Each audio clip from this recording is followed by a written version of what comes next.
اعوذ باللہ من الشیطان الرجیم بسم اللہ الرحمن الرحیم۔ مولا کائنات حضرت امیر المومنین علی بن ابی طالب علیہ السلام کے مجموعہ کلام نہج البلاغہ کے پہلے باب کا خطبہ نمبر 200، اور یہ ارشاد آپ نے سیدۃ النساء العالمین حضرت فاطمہ الزہراء سلام اللہ علیہا کے دفن کے موقع پر فرمایا۔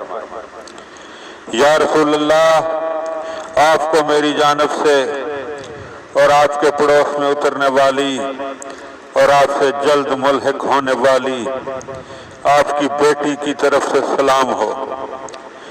یا رسول اللہ، آپ کی برگزیدہ بیٹی کی رحلت سے میرا صبر و شکیب جاتا رہا،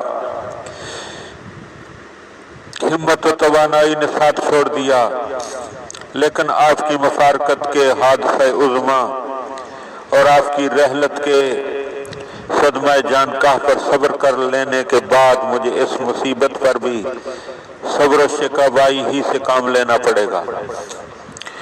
جبکہ میں نے اپنے ہاتھوں سے آپ کو قبر کی لحد میں اتارا اور اس عالم میں آپ کی روح نے پرواز کی کہ آپ کا سر میری گردن اور سینے کے درمیان تھا۔ انا للہ و انا الیہ راجعون۔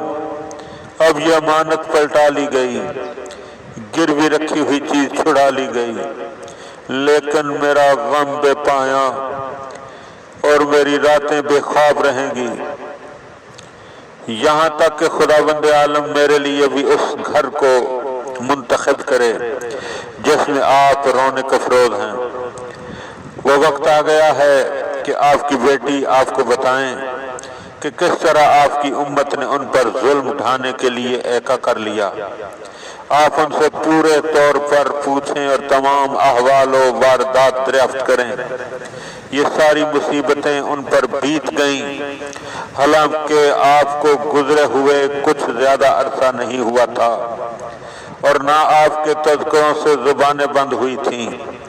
آپ دونوں پر میرا سلام رخصتی ہو، نہ ایسا سلام کہ جو کسی کو طول و دل تنگ کی طرف سے ہوتا ہے۔